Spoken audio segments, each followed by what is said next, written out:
Eu gostaria de pedir que vocês abrissem as suas Bíblias em 1 Timóteo, capítulo 6.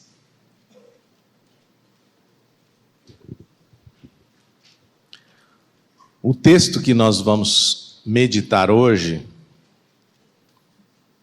são os versículos 9 e 10 de 1 Timóteo, conforme está ali no boletim. Mas essa mensagem, ela começa a partir do versículo 3. Então nós vamos ler do 3 até o versículo 10. Vamos ler juntos? Eu vou ler na versão ARA. Se alguém ensina outra doutrina e não concorda com as sãs palavras de nosso Senhor Jesus Cristo, e com o ensino segundo a piedade, é enfatuado, nada entende, mas tem mania por questões e contendas de palavras, de que nascem inveja, provocação, difamações, suspeitas malignas, altercações sem fim, por homens cuja mente é pervertida e privados da verdade, supondo que a piedade é fonte de lucro. De fato, grande fonte de lucro é a piedade com o contentamento, porque nada temos trazido para o mundo, nem coisa alguma podemos levar dele. Tendo sustento e com o que nos vestir, estejamos contentes. Ora, os que querem ficar ricos caem em tentação e cilada, e em muitas concupiscências insensatas e perniciosas, as quais afogam os homens na ruína e perdição. Porque o amor do dinheiro é a raiz de todos os males, e alguns nessa cobiça se desviaram da fé e a si mesmos se atormentaram com muitas dores. Pai, nós consagramos a Ti mais uma vez este momento, pedindo a revelação do Teu Espírito sobre as nossas vidas, a começar pela minha, Pai. Sem Ti nada podemos fazer, muito menos compreender a profundidade da Tua palavra. E é no nome do Teu Filho Jesus Cristo que nós oramos. Amém. Então, mais uma vez, bom dia a todos que estão aqui presentes e também àqueles que estão nos assistindo pela internet. Esse é um segundo estudo que nós estamos fazendo, tanto que o título, A Piedade com o Contentamento é Fonte de Lucro, está escrito ali parte 2. Na última oportunidade que nós estivemos aqui de trazer a mensagem, nós meditamos sobre os versículos 6, 7 e 8. Então aqui no início, esses primeiros parágrafos do nosso estudo são uma contextualização daquilo que nós vamos tratar hoje. Mas eu já gostaria de adiantar a vocês que do versículo 3 até o versículo 10, a principal expressão que nós, ou texto que nós podemos tirar daqui, é o que está no início do versículo 10, quando diz assim, o apóstolo Paulo, porque o amor do dinheiro é a raiz de todos os males. Então, desde o versículo 3 até o versículo 10, toda a mensagem está centrada aqui, nessa porção das Escrituras. E nós, com a graça de Deus, vamos tentar falar um pouquinho a respeito desse tema, que é um tema que envolve todos nós aqui de alguma maneira, que é a questão do dinheiro, que é a questão da riqueza e o relacionamento que cada um de nós tem com isso. Então vamos ler ali no início do boletim. O foco de nosso estudo hoje está no amor ao dinheiro e as suas consequências na vida do ser humano. O texto base é o de 1 Timóteo 6, versículos 9 e 10. Todavia, o apóstolo Paulo inicia sua exortação a partir do versículo 3, falando de falsos mestres e seus ensinos heréticos sobre riqueza. Aqueles que não anunciam a sã doutrina de nosso Senhor Jesus Cristo, incluindo a obra da cruz e não possuem uma vida de devoção a Deus como algo prioritário, essas pessoas são consideradas por Paulo como tolas e arrogantes, não têm entendimento algum. Normalmente, elas têm gosto por contendas teológicas que provocam divisão na igreja e também possuem uma mente corrompida e fazem da piedade uma maneira de enriquecer.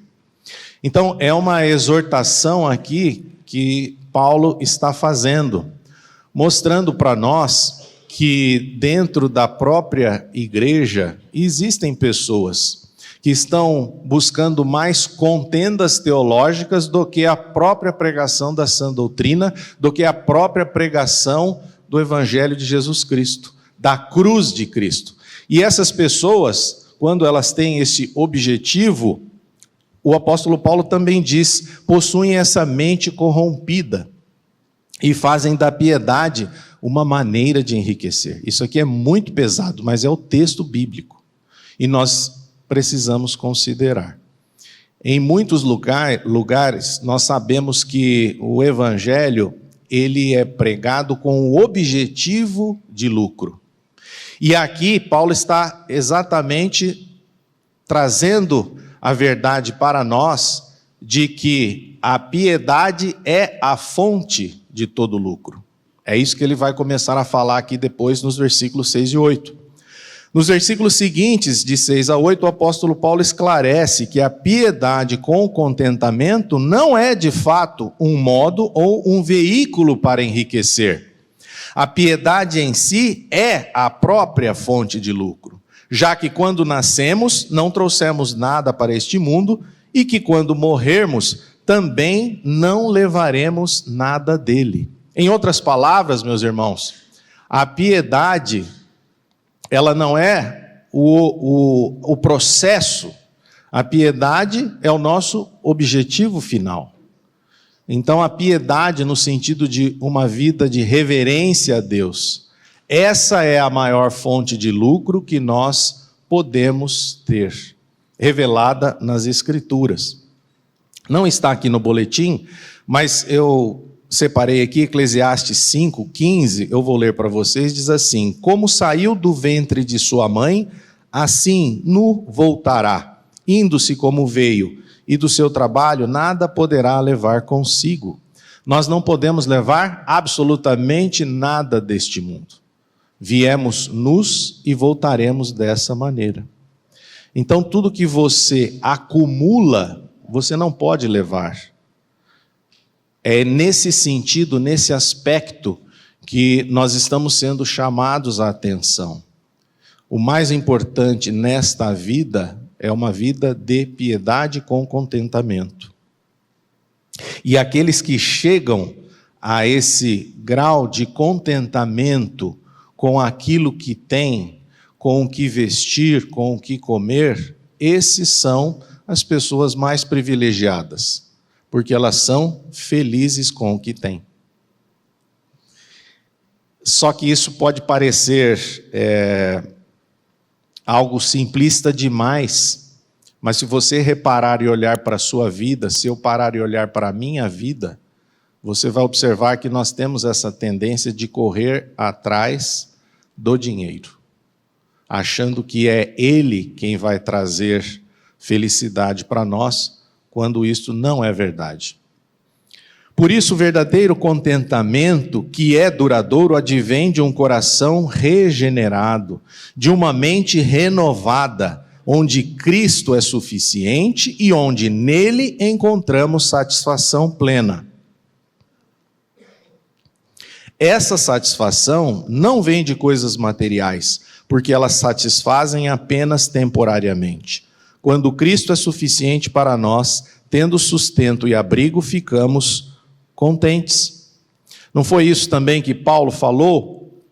Eu vou ler aqui Filipenses 4:11, diz assim: digo isto, não por causa da pobreza, porque aprendi a viver contente em toda e qualquer situação. Você é contente na pobreza ou na riqueza? Você tem essa dimensão de que as coisas materiais jamais vão conseguir preencher o vazio da sua alma? Essa é a pergunta que nós deveríamos fazer para nós mesmos. Se nos versículos 6 a 8, Paulo afirma que a piedade com o contentamento é a verdadeira riqueza e que é possível, sim, estar satisfeito com uma vida simples, tendo o que comer e vestir, já nos versículos 9 e 10, Paulo aprofunda o assunto para explicar qual é a causa de uma vida de descontentamento: o amor ao dinheiro. O apóstolo inicia assim no versículo 9: Ora, os que querem ficar ricos caem em tentação e cilada, e em muitas concupiscências insensatas e perniciosas, as quais afogam os homens na ruína e perdição. Dos versículos 6 a 8, Paulo está falando do contentamento, da piedade como fonte de lucro, aquilo que vai trazer para nós alegria e felicidade plenas. Agora, no versículo 9 e 10, é um aspecto mais negativo. Paulo está falando daquilo que normalmente traz o quê? O descontentamento para as nossas vidas. Então, o 9 e o 10 é um texto mais pesado, porque ele trata dessa questão negativa. Você falar que a piedade com contentamento é fonte de lucro é algo gostoso de você ouvir. Agora, quando você olha para esses versículos 9 e 10, é uma exortação que às vezes traz uma certa angústia para o nosso coração, principalmente se nós eventualmente nos identificamos com o texto. Mas qual que é a mensagem do Evangelho? É nos desconstruir com relação a essa vã maneira que nós vivemos, correndo atrás do vento. Deixa eu abrir aqui a água, só um minutinho.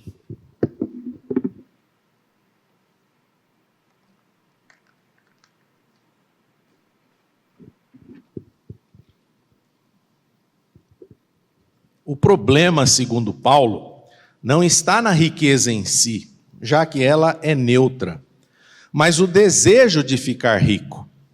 Em outras palavras, o apóstolo não condena a riqueza ou o dinheiro.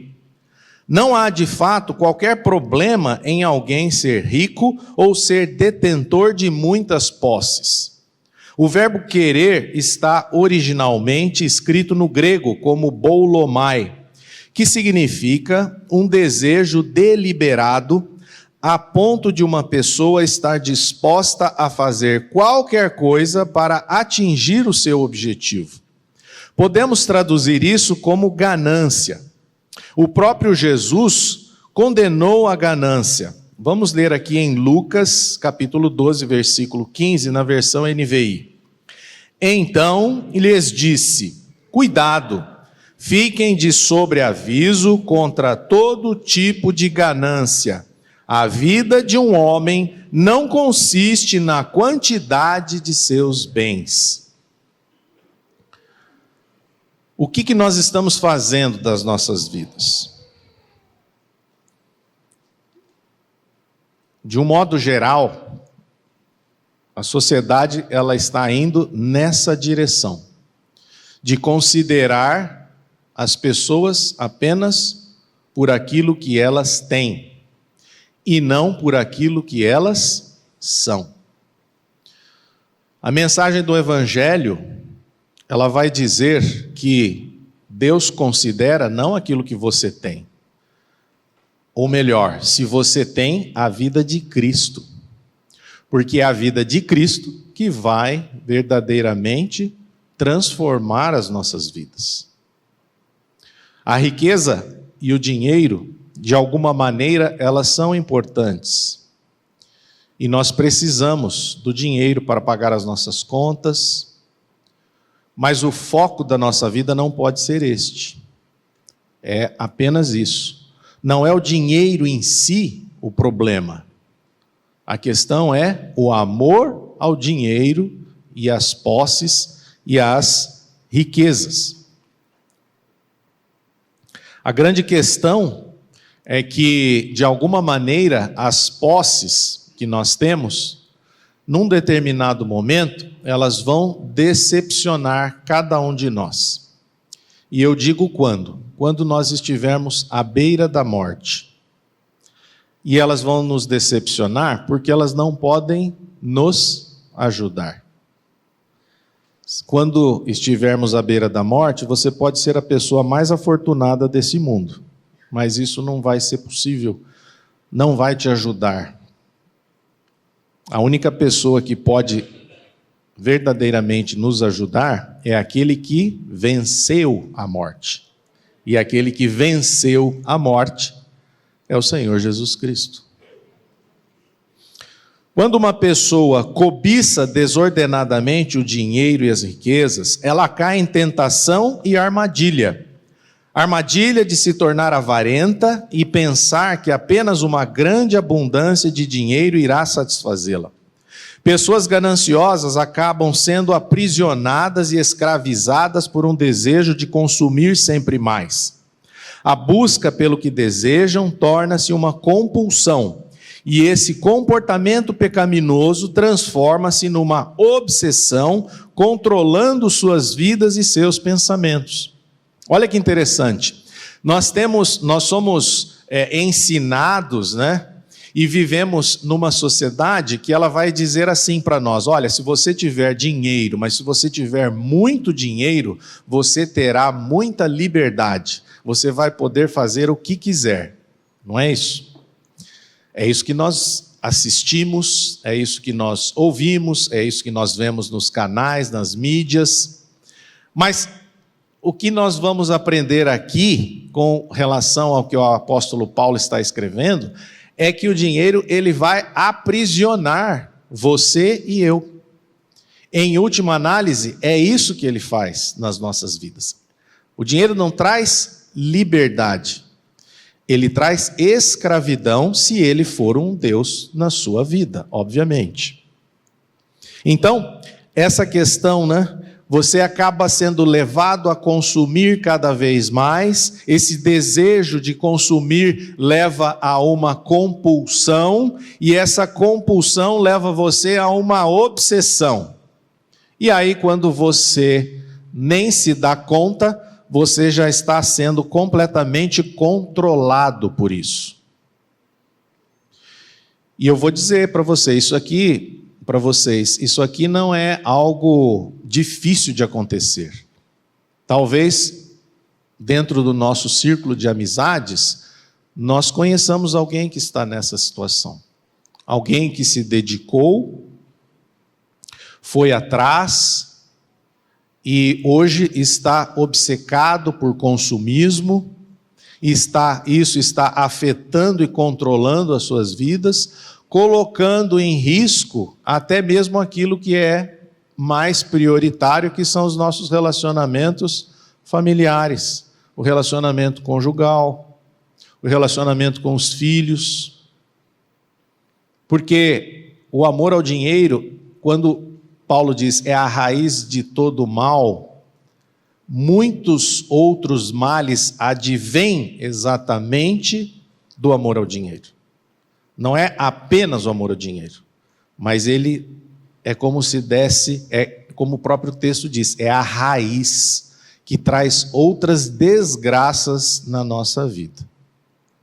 O autor e pensador cristão norte-americano, Herbert Schlossberg, dá uma explicação para o descontentamento humano. Ele diz: todas as necessidades verdadeiras, como comida, bebida e companhia, são saciáveis. Desejos ilegítimos, orgulho, inveja, ganância, são insaciáveis. Pela sua natureza, eles não podem ser satisfeitos. O suficiente nunca é suficiente. A Bíblia descreve o poder insaciavelmente viciante do dinheiro assim. Eclesiastes 5:10, vamos ler juntos. Quem ama o dinheiro jamais terá o suficiente. Quem ama as riquezas jamais ficará satisfeito com os seus rendimentos. Isso também não faz sentido. Se você quiser pagar para ver, você pode fazer isso. Mas quanto mais você quer, mais você tem, mais você quer, e isso não tem fim. É isso que o texto está dizendo. O suficiente, como diz o Schlossberg, nunca é suficiente. Nós sempre estamos querendo mais. Por isso que precisamos tomar muito cuidado. E essa é toda uma questão de descontentamento. E eu tinha separado aqui um texto muito interessante sobre descontentamento na infância. E é um texto que fala de uma criança qual que é a relação dela com as posses.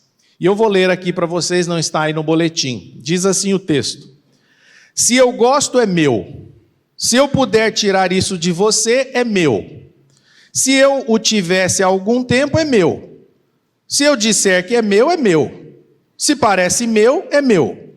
Se eu disser que vi primeiro, é meu. Se você está se divertindo com isso, é meu. Se você largar seu brinquedo, ele é meu. Se estiver quebrado, é seu. Então isso aqui é um pensamento infantil. Mas eu quero dizer para vocês, nós continuamos com essa mentalidade infantil. Muitas vezes. E isso é muito triste. Essa é a relação que algumas pessoas têm com posse e com riqueza. E isso, evidentemente, pode parecer uma brincadeira, mas é algo extremamente sério. As pessoas hoje em dia estão mais descontentes do que contentes, por uma razão simples. Estamos vivendo dentro de uma indústria do descontentamento. Existe uma expressão conhecida por influência de modelagem, que significa o impacto que determinada influência exerce sobre determinados modelos. Ela é utilizada em vários contextos, como psicologia, educação e marketing, a fim de estudar os comportamentos humanos. No marketing, a influência de modelagem refere-se à maneira como influenciadores, celebridades ou líderes de opinião moldam o comportamento dos consumidores. Quem trabalha com marketing, o que eu vou falar aqui talvez seja óbvio, mas quem não tem muito contato com marketing, nem imagina que por detrás de propaganda, que por detrás de campanhas publicitárias, existe todo um estudo para saber como trabalhar com a mente do consumidor, para fazer como o consumidor deve ser desconstruído e consumir mais, porque esse é o trabalho do marketing. E essa questão da influência de modelagem é uma expressão que eu não conhecia, e fui estudar um pouquinho. Então, isso é muito comum, não só no marketing, mas em outras áreas. E isso vai traduzindo aqui para nós, impactar a maneira como nós reagimos aos modelos, aos padrões que nós estamos acostumados. E essa influência de modelagem, no que diz respeito ao marketing, ele vai tratar com uma coisa que se chama descontentamento. Porque descobriram que o ser humano, ele é descontente por natureza. Então, se você estimular cada vez mais o descontentamento, ele pode ser levado a consumir aquilo que está sendo oferecido. Então, olha que é algo que eu diria até diabólico do ponto de vista bíblico. E nós, muitas vezes, somos como que ovelhinhas, né? Ingênuos. não percebendo aonde estão nos levando. A questão é que o descontentamento é exatamente uma das influências de modelagem mais poderosas da nossa sociedade. Somos dissuadidos todos os dias, por meio dos diversos canais de mídia e de propaganda, a deixarmos de usar certas coisas para comprarmos outras, porque aquilo que temos não é bom. Partidos políticos e os próprios políticos, em campanhas eleitorais, prosperam com o descontentamento que os cidadãos vivem, incitando os eleitores a votarem em partidos e em políticos que, em tese, são melhores que os atuais governantes. Esses são exemplos simples da indústria do descontentamento. Quando nós estivemos agora há pouco em campanha eleitoral para as prefeituras, eu, graças a Deus, não assisti nenhuma. Mas se você assistiu, você deve ter percebido que é muito comum os candidatos falarem o quê? Apontarem para aquilo que está faltando na sua vida, para aquilo que está faltando no seu bairro. E isso é o quê? Nada mais, nada menos do que trabalhar com você o seu descontentamento. Porque é óbvio que quando dizem para você, olha, o seu bairro está esburacado, você não tem emprego porque a administração pública não faz nada para isso, o político ou o partido diz, mas eu vou resolver o seu problema. É mais ou menos assim que as coisas funcionam. Porque é da natureza desse coração corrompido pelo pecado ficar descontente. O nosso trabalho aqui, por meio da palavra, por meio dessa passagem de Timóteo, é exortar cada um de vocês, e a mim também, nesse aspecto, de que nós precisamos mudar a chave. Precisa haver, em primeiro lugar, uma mudança de coração, e em segundo lugar, uma mudança de mentalidade. Porque senão você vai ficar a vida inteira descontente, e nunca satisfeito com aquilo que Deus já lhe deu. Principalmente se Ele já lhe deu uma vida nova em Cristo, um relacionamento íntimo com o próprio Deus. Essa que é a vida de piedade com contentamento, é a maior graça, o maior presente, o maior dom que nós poderíamos ter. E é isso que deveria sustentar as nossas vidas, sustentar lá na segunda-feira quando você acorda, e não murmurando, porque você não tem isso, porque você não tem aquilo, porque você não tem. E quando a força motriz do ser humano é o descontentamento, ele está em sério perigo. No que diz respeito ao dinheiro e às riquezas, Satanás é o grande influenciador, tentando nos convencer de que aquilo que temos não é suficiente para sermos pessoas felizes e plenas.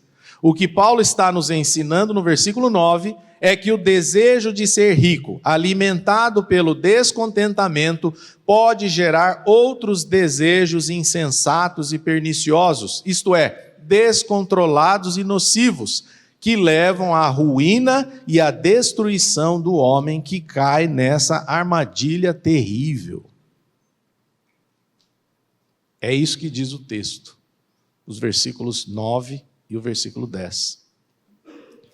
Uma pessoa que busca acumular riqueza pode cair na armadilha de deixar relacionamentos importantes em segundo plano, como cônjuge e filhos, acarretando um distanciamento que pode gerar um divórcio. Isso aqui é um exemplo muito simples. Talvez aqui no nosso meio, alguém já tenha até experimentado isso, infelizmente. Ou talvez você conheça alguém que na busca de acumular riqueza, deixou de lado os relacionamentos, ou aquilo que era mais importante, que eram seus relacionamentos familiares, o cônjuge e os filhos. E isso vai gerando o quê? Distanciamento, vai gerando um desconforto familiar e que pode levar a um divórcio. Alguém que almeja ficar rico pode cair na tentação de mentir em seus negócios, a fim de obter um contrato e depois ser descoberto, trazendo perda de confiança. Se você, por exemplo, trabalha com vendas, eu lembrei agora, né? Por exemplo, quem trabalha com venda, quando você vai vender um carro seu, um carro seminovo,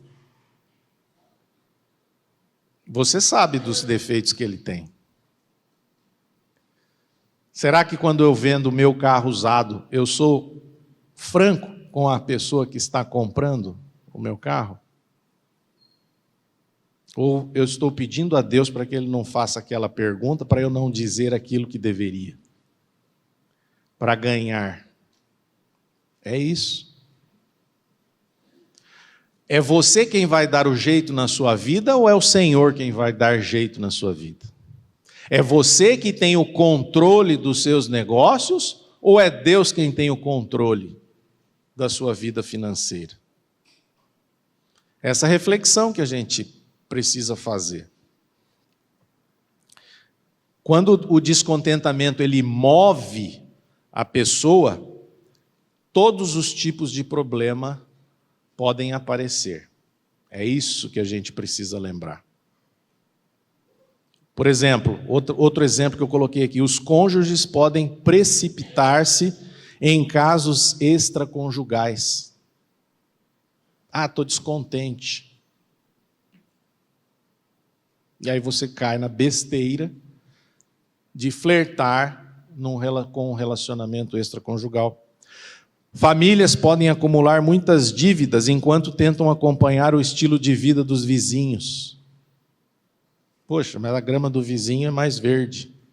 Poxa, meu vizinho comprou um carro novo. Poxa, meu vizinho comprou um barco. E aí você vai e se endivida para tentar alcançar aquele padrão. É tudo gerado pelo descontentamento.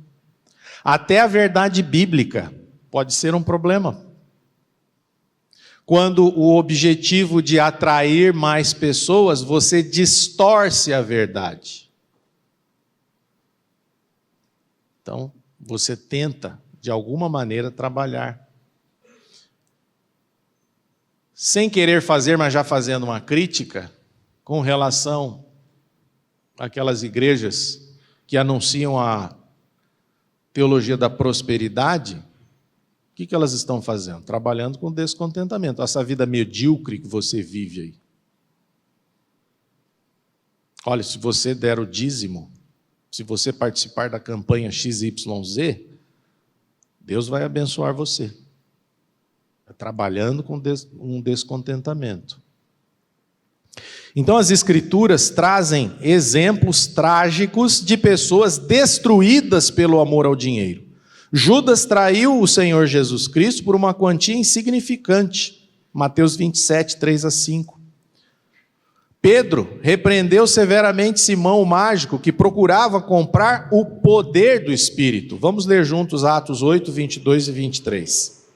Arrependa-se dessa maldade e ore ao Senhor.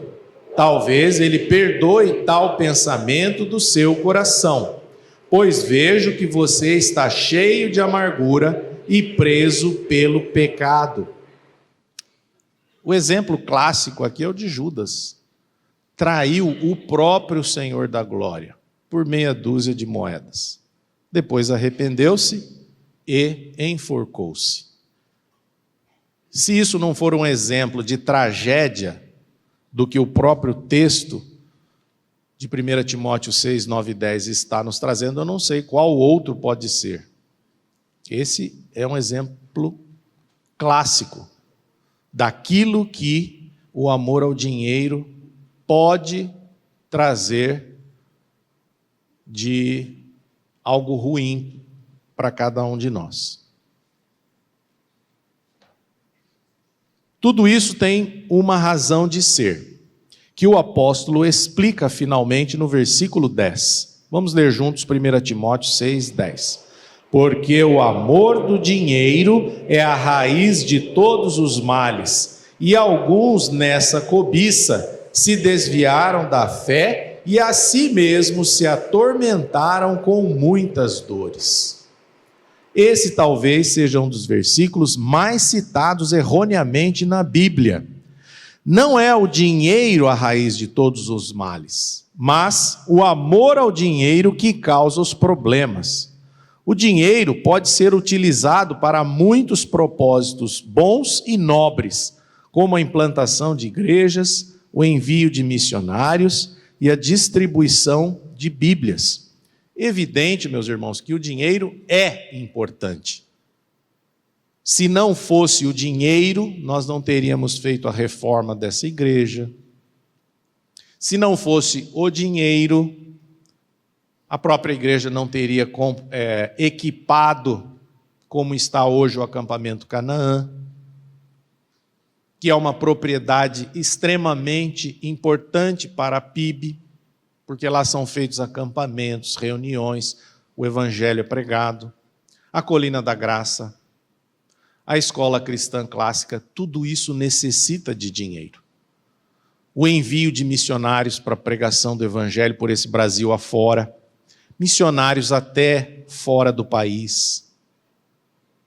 A ajuda para aqueles que estão passando por necessidade, distribuição de literatura, as conferências, os livros, tudo isso se faz com dinheiro. Mas aqui, por isso que o dinheiro em si ele é neutro. E quando ele é muito bem administrado, ele glorifica a Deus. Agora a questão é o amor ao dinheiro, ou o amor do dinheiro. Qual é a minha relação pessoal com o dinheiro? É isto. Você pode ter muitas posses e não ser dominado pelo dinheiro. Mas quando o dinheiro nos domina, aí isso se torna um problema e muito sério. A ganância não está enraizada no dinheiro em si, mas na natureza decaída do coração humano. Jeremias 9, que tem inclinação pelas coisas que são terrenas e passageiras. Eu vou parar aqui e vou ler Jeremias 17, 9. Diz assim: enganoso é o coração mais do que todas as coisas, e desesperadamente corrupto, quem o conhecerá? Então, a ganância, ela, como o texto está dizendo aqui, não está enraizada no dinheiro em si, mas na natureza decaída do nosso coração, que é desesperadamente corrupto. E é por isso que o nosso coração precisa do quê? De tratamento. Na verdade, ele precisa de troca, né? Todos viemos a este mundo com um coração de pedra, um coração insensível e que precisa ser substituído. Vamos continuar no boletim. Na verdade, um coração humano não regenerado, naturalmente ama as coisas terrenas e rejeita as celestiais. Isso significa que esse coração precisa ser trocado. Ezequiel 36, 26 e 27. Já um cristão, mesmo tendo um coração regenerado, pode cair nessa cilada de Satanás, desviando-se da fé e gerando para si mesmo dor e sofrimento. Então aqui está muito claro que o coração humano regenerado, não regenerado, ele precisa ser trocado. Eu vou ler aqui para vocês Ezequiel 36, 26 e 27, diz assim o profeta: dar-vos-ei coração novo, e porei dentro de vós espírito novo. Tirarei de vós o coração de pedra, e vos darei coração de carne. Porei dentro de vós o meu espírito, e farei que andeis nos meus estatutos, guardeis os meus juízos e os observeis. Um coração não regenerado é um coração insensível às coisas de Deus. E muito infenso a ser escravizado pelo dinheiro.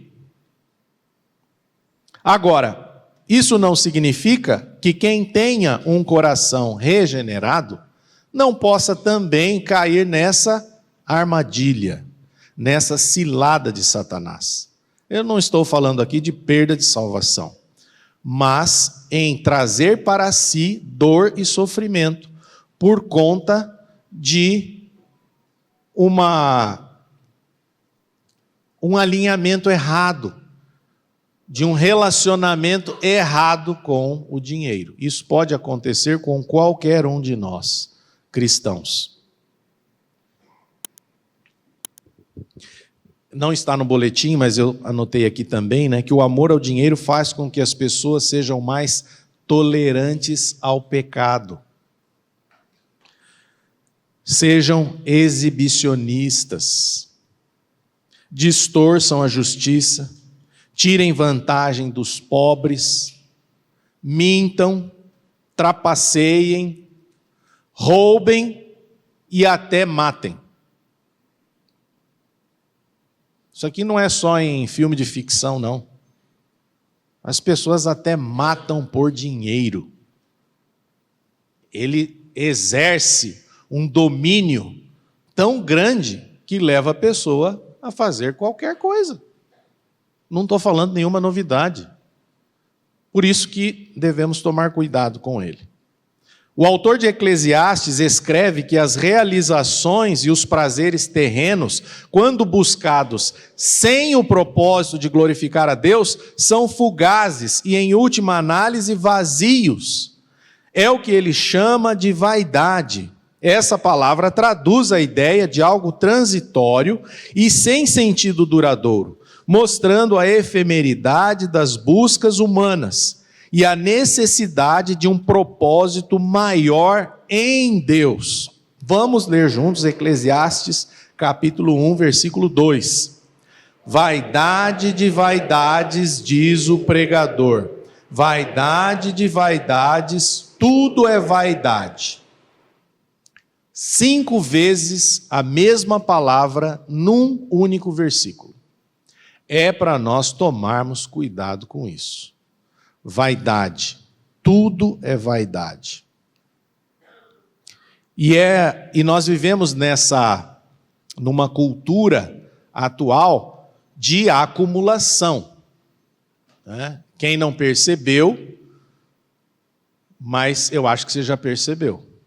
Tudo gira em torno de você adquirir, de você acumular, de você ter cada vez mais, sempre consumindo, sempre buscando o melhor negócio. E se isso é algo cultural, como que nós devemos agir? O cristão deve agir de forma contracultural. Você não pode ir de acordo com o fluxo cultural.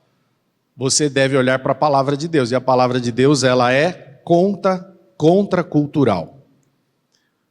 Olhe para a sua despensa, olhe lá para a sua garagem, para o seu quartinho, aonde você vai guardando as coisas que você não usa mais. Deve ter coisa lá, assim como tem lá na minha casa, que nós usamos uma vez na vida. Quando a gente vai fazer uma mudança, a gente descobre coisas que nós adquirimos ao longo da vida e que nós nunca usamos. Fomos apenas estimulados a consumir. Não precisamos, meus amados. Por isso que Paulo está dizendo que nós podemos viver de modo simples. A felicidade está no simples, não na acumulação de riquezas. O que a Bíblia condena são as pessoas que vivem pelo dinheiro, que fixaram os seus desejos na riqueza material e fizeram dela sua motivação primordial. Isso acontece quando essas pessoas fazem do dinheiro um fim e não um meio. Jesus contou uma parábola e chamou de louco quem assim procede. Lucas 12, versículos 20 e 21. Mas Deus lhe disse: louco, esta noite te pedirão a tua alma, e o que tens preparado, para quem será? Assim é o que entesoura para si mesmo e não é rico para com Deus. Podemos estar aqui hoje e amanhã não mais. E o que você acumulou, para quem será? Então aqui nós estamos sendo exortados. Será que estamos agindo como loucos? A linha entre a busca por dinheiro para fins piedosos e o amor ao dinheiro pode ser tênue. Então, precisamos tomar muito cuidado para não sermos enganados pelo descontentamento e pelas falsas promessas de riqueza.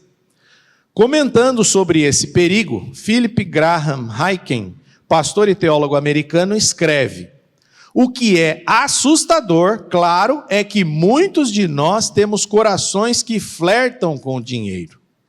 Nossa ganância deve ser erradicada na cruz. A ganância deve ser substituída pela piedade. Você flerta com dinheiro? A ganância deve ser substituída pela piedade. O que fazer então para não cairmos nessa cilada? E aí, eu elenquei 4 coisas aqui que nós podemos fazer de modo prático ou meditar a respeito para fazer uma autoanálise do que nós estamos fazendo com as nossas vidas e de qual é o nosso relacionamento com o dinheiro. Em primeiro lugar, reconhecer que o descontentamento é uma armadilha de Satanás. Portanto, ter um coração sempre agradecido é uma vacina contra o desejo de querer ficar rico a qualquer custo. Pergunte-se, você é uma pessoa descontente com o que tem? Ou você é uma pessoa agradecida? E vou dizer mais, às vezes você até é uma pessoa agradecida, mas nós devemos exercitar isso. E como que nós fazemos isso? Em oração, agradecendo todos os dias, pelo que você tem, pelos seus relacionamentos, se for o caso, pela sua vida nova em Cristo, pela palavra, pela comunidade, pelos irmãos, ter um coração, vai elencando, ainda que você seja uma pessoa agradecida, mas em oração, agradeça todos os dias, porque isso vai gerar uma substituição. O descontentamento vai dando lugar pelo contentamento, pela alegria no nosso coração. Em segundo lugar, compreender qual é a nossa relação pessoal com o dinheiro. Se as riquezas são um fim e não um meio, então somos dominados pelo dinheiro e isso é um problema sério. O dinheiro na sua vida é um fim ou é um meio? É uma boa pergunta que nós devemos responder. E conforme for, nós estaremos bem ou mal. Em terceiro lugar, buscar e pensar nas coisas que são do alto, onde Cristo vive, e não nas terrenas. Como que eu vou pensar nas coisas que são do alto? Então vou dar umas dicas aqui para você. Assistindo série do Netflix. Olhando o Instagram. Eu estou falando isso aqui de brincadeira, porque eu também assisto série do Netflix e também vejo meu Instagram. Mas você precisa ter um tempo específico de meditação na palavra. É a palavra de Deus que vai renovar a nossa mente, que vai purificar a nossa mente. É só a palavra de Deus, não tem outra coisa. Ah, um livro cristão pode fazer isso? Até pode. Uma mensagem? Até pode, mas nada substitui a palavra de Deus. Então você separar um dia, um tempo do seu dia e meditar, você vai ficar até impressionado. E quem tem esse costume sabe do que eu estou falando. A nossa mente verdadeiramente é renovada. Por quê? Porque é simplesmente a palavra de Deus. E ela tem poder. Colossenses 3, 1 e 2 não está aí, mas eu vou ler aqui para vocês. Portanto, se fostes ressuscitados juntamente com Cristo, buscai as coisas lá do alto, onde Cristo vive, assentado à direita de Deus. Pensai nas coisas lá do alto, e não nas que são aqui da terra. Só que Paulo diz, né? Ele coloca uma condicional aqui. Se fostes ressuscitados juntamente com Cristo. E se eu não fui? Bom, se eu não fui, é o quarto lugar aqui. Se o seu coração confia mais nas riquezas do que em Deus, o seu Deus é Mamom. E a Bíblia diz que nós não podemos servir a dois senhores. Ou você serve a Deus, ou você serve às riquezas. Mamom personifica as riquezas. Ah, Fernando, como é que você pode falar isso de mim? Eu não sei, eu não tenho esse poder. A gente está falando isso sobre o constrangimento do Espírito Santo. Você pode até ser membro dessa igreja e o seu Deus ser Mamom. Isso significa o quê? Que você está em sérios apuros, porque não é o fato de você ser membro da igreja que vai garantir a sua salvação eterna, mas um coração regenerado, um coração substituído, coração de pedra por um coração de carne. Nós estamos falando do quê? De novo nascimento. Jesus usou esse termo em Mateus 6,24 para personificar as riquezas como um tipo de Deus a quem as pessoas acabam servindo e idolatrando. Nesse caso, você precisa nascer de novo, João 3,3, e ter um coração insensível de pedra trocado por um coração de carne temente a Jesus Cristo. Meus amados, é João 3,3. Nós precisamos nascer de novo, se o nosso Deus é Mamom. Aliás, ainda que o seu Deus não seja Mamom, se você não tem esse coração regenerado, você precisa também de novo nascimento, óbvio. Tudo começa com o novo nascimento. O que nós mais precisamos é de intimidade com Deus. E isso só é possível por meio do sangue derramado de Jesus Cristo na cruz do Calvário. Por meio da obra que ele fez, nos atraindo na sua morte, como diz lá em João 12, 32 e 33. Fazendo morrer a sua velha natureza, adâmica, para que você pudesse receber uma nova natureza, a natureza de Deus, a natureza de Cristo. E assim ter este relacionamento de intimidade com Deus.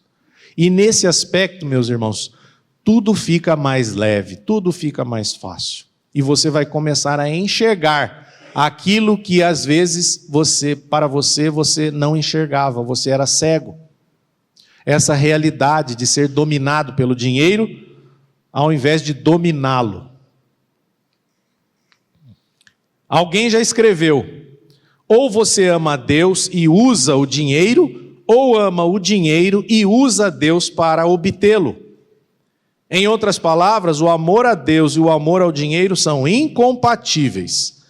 Portanto, é impossível amar a Deus e amar as riquezas ao mesmo tempo.